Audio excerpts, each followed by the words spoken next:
Welcome to BNEWS Weekly. I'm Phil Gallagher along with BNEWS producer Sydney Bowles, BNEWS reporters Tad Stefanak and Robert Paris, Marge Jetman with Senior News, Peter Brown with the weather, and Gretchen Carey with Community Calendar. Thank you for joining us. We begin next door in Woburn, where members of the neo-Nazi group Nationalist Socialist Club 131, or NSC-131, held protests at 3 hotels where migrant families have been housed under Massachusetts' right to shelter law. According to the Boston Globe and photos from the group New England Nazi Watch, what appeared to be more than a dozen members of the group demonstrated outside a Woburn Red Roof Inn holding a sign that read, "Invaders go home." In one photo, one man could be seen peering out of the hotel window, presumably at the protesters. NSC 131 is recognized as a hate group by the Southern Poverty Law Center and has claimed responsibility for multiple protests in the greater Boston area. There have been no similar protests in Burlington, according to Police Chief Thomas Brown. Brown said, and I quote, "Obviously, we're keenly aware of what's going on around the country, in Massachusetts and in Burlington, and we stand ready to answer any calls and to defend any resident or visitor, as well as to defend the rights of anyone wanting to peacefully protest." Burlington and surrounding towns have seen an increase in migrant families, many of them from Haiti, housed in local hotels. BNEWS has reported on our local food pantry, People Helping People, establishing a mobile pantry to service families here, and on local civic and religious leaders collecting donations for families in neighboring towns. It was just last December the town meeting granted the police department $150,000 to look into replacing the aging police station, built in 1899, by the way. Now, Police Chief Thomas Brown says he's gotten the research on the best next steps, and he plans to bring the information to town meeting in just a few weeks. We're going to bring you a preview of what the feasibility study found, but first let's look back at a BNews story from 2021 on why the police department is hoping for an upgrade. So very, very limited areas in the station have no sign of water damage, and those are usually because we've replaced the ceiling tiles because we've had prior water damage. There isn't an area in this building that I can think of that hasn't at some point in time had a leak in the ceiling or had water come through the windows during an ice storm or snow buildup when it starts to melt, etc. Then we have a huge problem with the demand on the air conditioning system. Now, I'm not an HVAC contractor, I don't pretend to be. I just listen to the specialists when they come in here. They've told me that the pipes that plumb the HVAC system are too small, and there is a ton of directional changes up in the ceilings that are causing overflows. We have many personnel in here, and I do it every morning when I come in. Within 5 minutes of being in here, I'm sneezing or using a tissue, and it happens to many of our employees. And it's mostly directed down into the dispatch center. For some reason, a lot of the dispatch personnel, when they come in, they start to get the headache.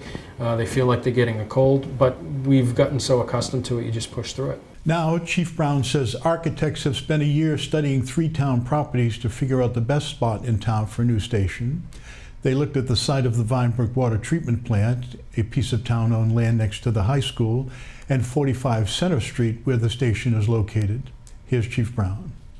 The good things right now is the architects have come in and they've studied 3 lots of land that are town-owned. And they've determined that the best lot that makes most sense is where we currently are at, which for my purposes, and I believe every officer and employee of the department, we want to stay where we are. We like being on the campus. We're close to everything. It makes it easy for response plans. We're near, 4 or 5 of the schools. We're able to rapidly deploy, and we're on that town campus. There's always been some question about what that would mean for the sculpture park, which is adjacent to the police station there.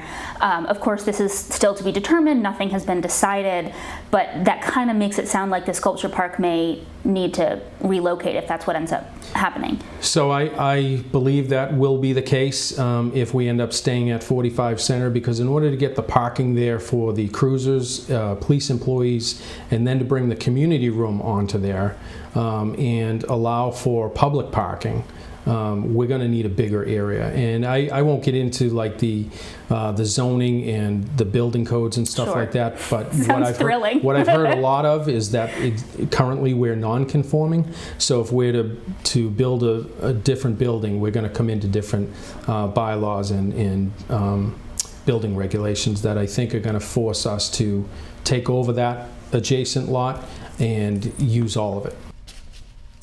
The chief says he hopes to go to town meeting in January of next year with any zoning changes and in May of next year for funding. The police station is just one major capital project on the docket for Burlington in the near future. The school committee is also establishing a building committee to oversee the effort to rebuild the high school, of course, in addition to the Fox Hill School. The newly established group includes all 5 members of the school committee, high school principal Mark Sullivan, Superintendent Eric Conti, and Assistant Superintendent Lisa Chen, and representatives from town government and the Ways and Means Committee. Also on the committee are high school teachers and staff, 2 high school parents, and 2 high school students. The list is meant to mirror what the committee would have to look like if it was being set up with the support of the Massachusetts School Building Authority, although Burlington is currently embarking on the high school project without the MSBA's support, not report, sorry about that. It was back to school week for most Burlington students this week. School officials say the district is in good shape when it comes to staffing, up on substitute teachers and bus drivers, though they warn it may take a few weeks to iron out the details on some of the bus routes. To kick off this new school year, Superintendent Conti and Assistant Superintendent Chen delivered a welcome back message this week. Here's a brief excerpt from their message. So we couldn't be happier to have everyone back in the schools. They just take on a life of their own. The energy level goes way up. And please know that we are grateful for the opportunity to work with your children and to educate your children. And here's to having a great year. Thank you very much, and just know that Burlington cares and our door is always open, so if there's anything that either one of us can do to help support you and your children, just let us know. Drop a line. We're here to support you and your kids. With the new school year comes fall sports. BNEWS reporter Robert Paris has more. BH's fall sport programs are underway as teams have been going out to the fields and courts to prep for their upcoming seasons. We had a lot of success last year. They believed in the process, and we're just, again, looking to build on that. We're just trying to go day by day, see where everybody, we're going to have some folks in different roles, and just so seeing where everybody fits in the piece of the puzzle to get ready for our opening with Winchester. Hanging out with the girls is so much fun. They are so funny. There's so much laughter. There's so much joy, and just watching, or being able to watch them go through this experience is a lot of fun for us. We couldn't be more excited to be back, super happy to be back. This is our best time of the year. You know, September and October for me is the most exciting season because it's soccer season, and we're just happy that kids are here and kids want to play soccer, and we're happy to be a part of it with them. I think this year we're a very young team, which, you know, is an exciting thing to have. We have tons of new faces. We don't have a lot of returning players, but we have higher registration numbers than we've ever had before. So Burlington Soccer, our youth program, our club program, and the high school program, they're all doing something right because kids want to be here and kids want to play soccer. I think some of them have been playing in the off season, so you know, being in the gym's not going to be too bad, but some of them, you know, I think they're a little rusty, shaking off some of that rust. So we have a couple scrimmages through next week to prepare us in lineups and figuring out our strongest rotations, and then our first match will be September 7th against Winchester, so it'll be some good competition to start the season off. Something that we were both excited for was the numbers here. We have a few more girls than last year and a lot of returners, so that's really exciting for us. Even already, we've had a couple practices, seeing some of the girls, the returners from last year, starting to kind of step up and remember our routines has been awesome so far. So looking forward to a strong season. We're coming off our best cross-country season ever. We were Middlesex League all-conference champions, MIA champions, but we graduated a lot of studs. See who's going to step up this year and take over the spots that were vacated by our graduating seniors. Well, overall, I'm looking for 2 things. Number 1, golf development and development as athletes for these 16 guys. But I'm also looking to have a better record and a better compete level with the Middlesex League teams. And that's really tough to do because, you know, we have some golf teams in our league that are just, you know, private club golfers, you know, Winchester, Belmont. I mean, it's just really, really, really good teams. And so I really am looking forward to seeing if we can compete with those teams and at least have some good matches. Athletic Director Hart is excited to see everyone on the playing field once again this September. It's great to come back. You know, I mean, like, it's a brand new season. You know, people are all preseason and you know, thinking about how last year's teams fared versus this year's teams, and they're totally different. So, you know, getting it back under our belt and just being excited about getting out there again for week 1. I'm Robert Paris for BNews Sports. The Burlington High School Athletic Hall of Fame has announced its inductees for 2023. The list includes 8 individual athletes representing a dozen sports from as far back as 1972 and as recently as 2013. Also to be inducted are benefactor Susan Turnquist and the entire 1990 to 1991 boys basketball team, as well as former hockey coach Bob Conceition, who retired in 2022. BNEWS' Robert Parra spoke to Coach Conceition about his retirement last March. Well, I think the accomplishments are just a matter of having the opportunity to coach really good hockey players in a town that's very, very passionate about their hockey. So I was really lucky with the players I've had over the years. The accomplishments are great, and I'm proud of our successes. But I'm really more proud of the relationships and the connections that are made in this locker room, and how our players go on to be good citizens and good supporters of both athletics and things that are important in life. They're good fathers now, they're good employees, they're alumni that really support our program, keep in touch with us. I'm really proud of that, and I'm proud of the fact that they feel that being a part of this team was one thing that helped them get to where they are. The induction ceremony is scheduled for October 12 at 6 p.m. A flooded section of Middlesex Turnpike parking lot is scheduled for draining after months of delays. The parking lot has for months been partially flooded, and some have reported floating trash, bubbling water, and concerns about mosquito breeding grounds. Brixmor, the property management company that owns the troubled plaza, told the Board of Health it would clean up the spot by April or May of this year, but appeared before the board in July saying that the breeding season of the protected bridal shiner fish had delayed the process. Now that the breeding season is over, the plan is to drain the parking lot over about 5 days beginning on September 11th. Experts with the company say the cleaning process will help, but some flooding may occur in the future because the area is very low-lying. Brixmor plans to keep barriers in place over the winter to prevent any cars from sliding on the ice. Each piece of artwork in Burlington Sculpture Park has its own story to tell, but perhaps the most international story is wrapped up in the piece Global Warming, which depicts 2 Ukrainian cherries. BNEWS reporter Tad Stefanek caught up with the artist, whose life has been turned upside down by the war in Ukraine. Following Russia's invasion of Ukraine, the Burlington Sculpture Park Committee and the Burlington community came together to purchase the Ukrainian sculpture Global Warming from its creator, Nikita Zagora.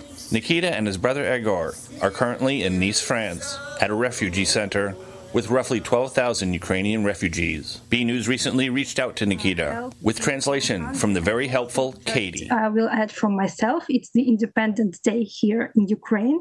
Nikita talked about his inspiration for global warming. First of all, Nikita says that he's very grateful that you like his artwork, and he's very pleased that this sculpture is in USA right now, and that he can spread his art and his love for the nature, for the earth, all over the world. He chose wild cherries. So it's a special kind of cherries that grow in Ukraine. So he has kind of special connection. They represent his country and his homeland. Topic of discussion turned to the war. Of course, Nikita, as an artist and as a citizen of Ukraine, he cannot stand aside this horrible war. So he tries to work through his feelings, through his art. He had artwork in Europe. It was an 80-meter shadow of the Maria plane, because it was a great loss for all of us, because this plane, it helped people all over the world before the war has started. So it was really devastating for all of us. Also, he works on art representing refugees. I can show you. Nikita used clothes that nobody wanted to make this sculpture and to represent Ukrainian refugees, so the mother and the child. Thank you. I can show next art. Nikita has created several pieces influenced by the war, and one also inspired by an American film. The inspiration was here Star Wars, like George Lucas Star Wars. Well, we love Star Wars. Yeah, we like them here very much. Star Wars. I too love this. Yeah. That's great. Even though the war and the full-scale war is now the integral part of our lives as Ukrainians, the global warming is still a very important part of his art. Nikita is saying that he's very happy once again that he was chosen to participate in this project. It's very important for him. And also he shares a little bit of private information that at the time when his sculpture was chosen, it was a very hard time in Nikita's private life. You can say that this project helped him to go ahead, to continue working, and to stay afloat. We wish all the best to Nikita and all Ukrainians. And special thanks to our new friend in Ukraine, Katie. We couldn't have done it without you. And I want to say from myself that I really appreciate your help and that you dedicate your time to us. Thank you very much for our meeting. I'm BNEWS reporter Tad Stefanak.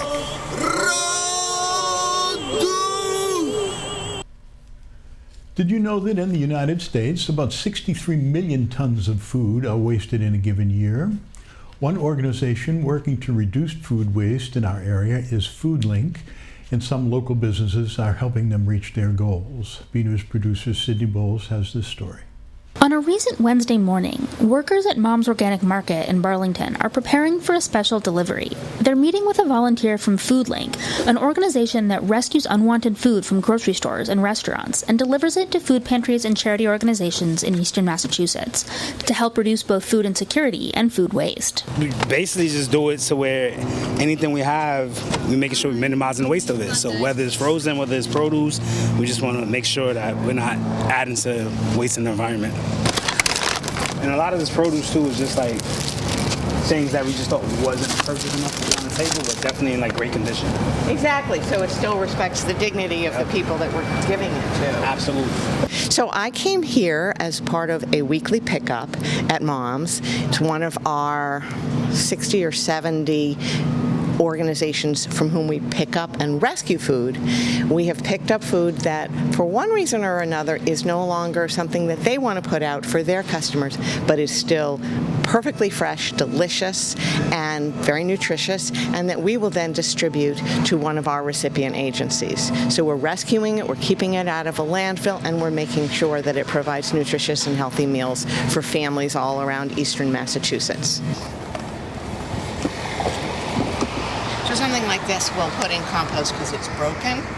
Something like this looks really beautiful. It's got one little bruise, but it'll be great for our volunteers. From here, Nora will drive to the FoodLink headquarters in Arlington, where volunteers perform additional food quality checks and get the produce out the door to recipient agencies. Margaret Moody has been volunteering here for about 4 years. What I like week to week is the camaraderie. They're always fun people to talk to. People are working hard, but they're not taking themselves seriously. It's a nice place to be. And I like what it does. I like that food that would have gone to waste is feeding people. So currently in Burlington, we're working with 4 different food donors. We work with the Panera, and then we also work with the Moms in Burlington and the Wegmans in Burlington. And we also work with the Trader Joe's, more on one-off on some holidays and when they have a lot of excess. And they're larger now than ever. Last year, we rescued like 39,000 pounds. This year, we've already rescued 50,000 pounds in Burlington. What exactly does 50,000 pounds of food look like? More than 10,000. It's like 15,000 of those banana boxes. Just in Burlington? Just in Burlington, just between now and, or between July and January of this year, yeah. As many as 1 in 3 families in Massachusetts experience food insecurity, according to data from the Greater Boston Food Bank. Everything is more expensive here. If your if most of your income's going to rent or utilities, you're paying a lot of money in gas to be able to get to your job, and where people often cut their budgets is with food. I can fit 19 banana boxes in. 19? 19. Back in Burlington, Nora Mann says working with FoodLink has made her feel a sense of connection to those around her. And I feel like all of our communities are tied together because food from one place is going to another place. And at the end of the day, the carload of food that I pick up, whether it's here, at Trader Joe's, at Whole Foods, at Wegmans, that carload of food is going to go to our hub. And by the end of the day, it will have been distributed to families in need. For BNEWS Weekly, I'm Sydney Bowles. Speaking of food, the Burlington Community Garden has been growing a grape crop this summer, and BNews reporter Tad Stefanak has been following along. This time, Master Gardener Peter Coppola talks about how he protects the grapes from pests.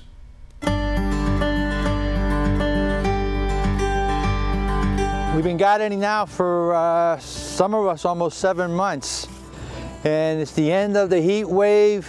We're into August now. In about 2 to 4 weeks, the grapes will be ready to harvest. And in anticipation of that, we need to make sure that the birds and the wildlife don't get to the grapes before we do. And the way we prevent that is by putting up some netting. So we've got this completely covering all of the grapevine so the animals can't get in. And now I'm just checking to make sure that there are no gaps, and we're good. The way you know grapes are ready to harvest is touch and feel. If they're still hard, they're not ready. Once they start to get a little bit soft, you know you're getting close to harvest time. And then with a little tug, if it comes off the vine easily, then you're good to harvest. And that's, again, in about 2 to 3 weeks, depending on how the weather is. If we don't get a lot of rain, keep watering the grapevines, get the soil really wet. You want all that water to go into the individual grapes and swell them up as big as you can get them before you harvest. Good to go.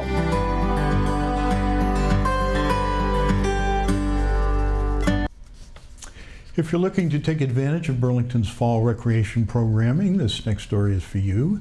BNews reporter Robert Paris has the detail on what's going on in the next few months.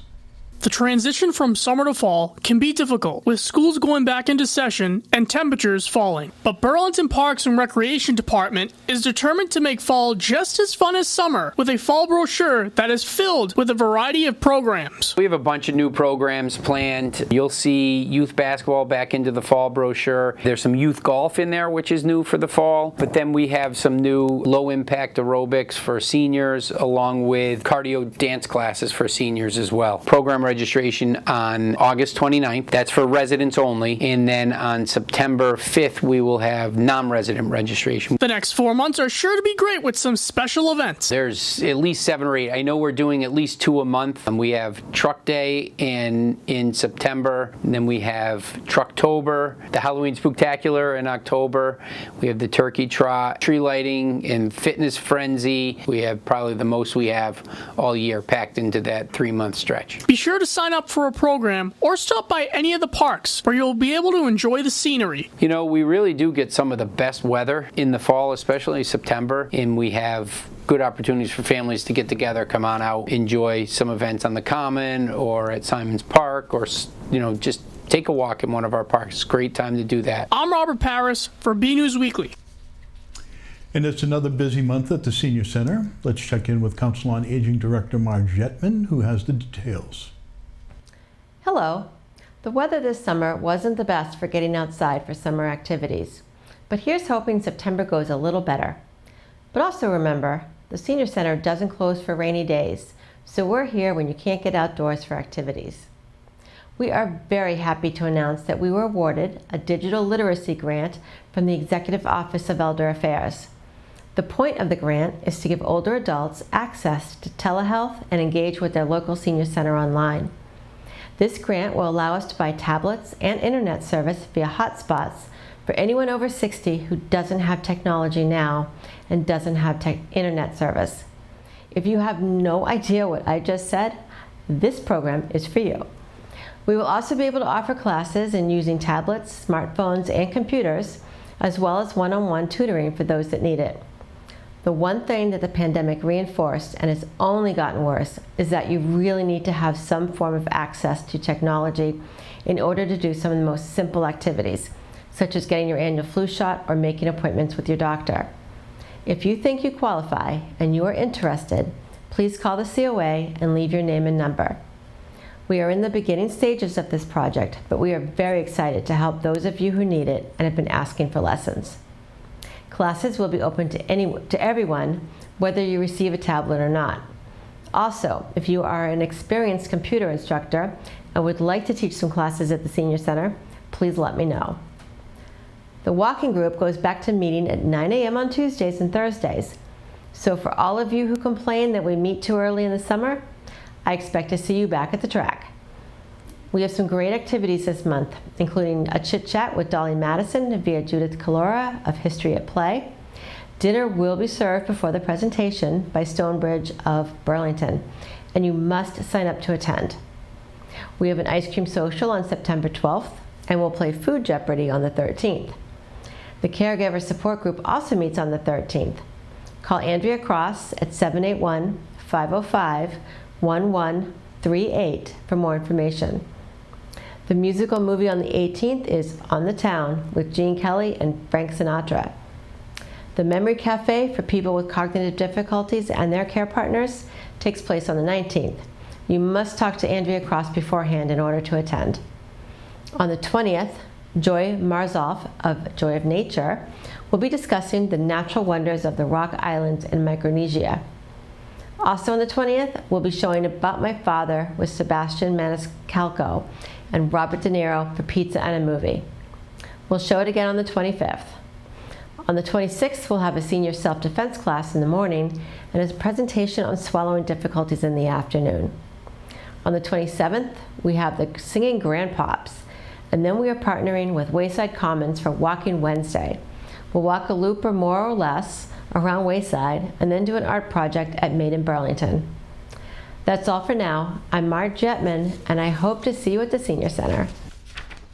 Now it's time for the weather with Peter Brown, and stay tuned for your community calendar with Gretchen Carey. Well, hello everyone, this is Peter Brown with the look at your weather for the next 7 days. Here we are heading in towards the unofficial end of summer with the Labor Day weekend coming up, and as we head in towards the first week of September, we're going to be seeing some actual real summertime weather for a change. So that's going to be much different than what we've been seeing over the past 3 months here in the Burlington area. And starting in our period on Friday, starting out at your Labor Day weekend, looks like we should be seeing temperatures in the low 80s at this time of the year, but it looks like it's going to be a little bit cooler than that. Temperatures in the mid to upper 70s, but very pleasant out there. That great weather is going to continue for all 3 days of the Labor Day weekend, so that's some great news. As we round out the period getting in towards next Thursday, we should be seeing temperatures around 80 at this time of the year, and it's actually going to be probably 5 degrees warmer than that. It looks like we might be in the mid to upper 80s for the most of the next work week, so that's some great news. And of course, as we head closer and closer to the official start of fall, the length of day is really starting to shorten here in the Burlington area. So as we go ahead, let's take a look what the Climate Protection Center is calling for us in terms of temperatures and precipitation for the next 7 days. Looking at our temperature map, looks like we're expecting a very good chance of above average temperatures, so something we definitely haven't seen much of here since the springtime. And looking at our precipitation chances, looks like it's going to be pretty dry out there, so dry and warm, very pleasant if you happen to be off again for the Labor Day weekend. Not so nice if the kids are having to go back to school, as this looks like this is actually going to be one of the nicest weeks of the summer that we've had. So as we go ahead, let's take a look at that weather coming up for us for the next 7 days. And again, not really much I can say here, just going to be wall-to-wall sunshine, maybe a few spotty clouds here and there for the next 7 days, and temperatures again starting out in the mid to upper 70s on Friday and warming up thereafter, temperatures getting up into the mid to upper 80s as we get in towards the middle of the next work week. So everyone, get out there, enjoy the weather, and have a great week. The town of Burlington is bringing back the Town Center Beer Garden and Local Business Festival. We'll be hosting it every Thursday for the month of September here at the Pocket Park at 202 Cambridge Street in the Town Center. We'll be kicking things off on September 7th with Zero Gravity Craft Brewery. So we're encouraging you to bring your friends, your families, your neighbors all down to the Town Center Beer Garden and Local Business Fest. We'll also be featuring a variety of local eateries, including Halal Eats, Pizza Works, Rosa Mexicana, True North Coffee, Almeida, The Sausage Guy, and Schoolhouse Ice Cream. So come on down to the Town Center during the month of September and support our local businesses. They're what makes Burlington special.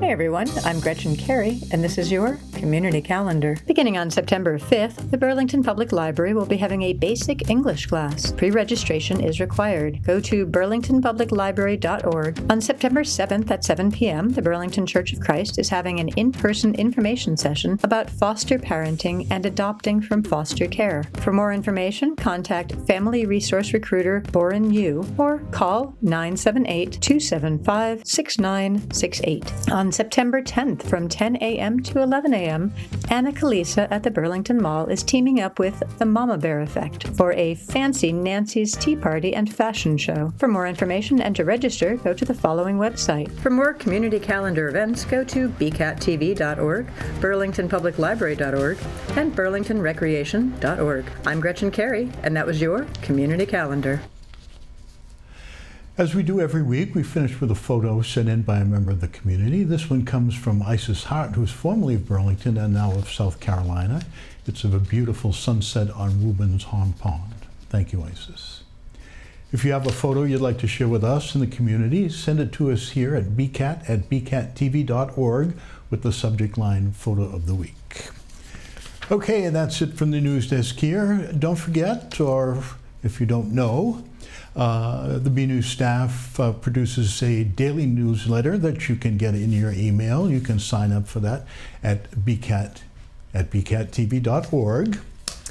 We're going to leave you today with some footage of the Burlington High School football team gearing up for their season opener on September 8th, Friday night, September 8th. Thank you for joining us.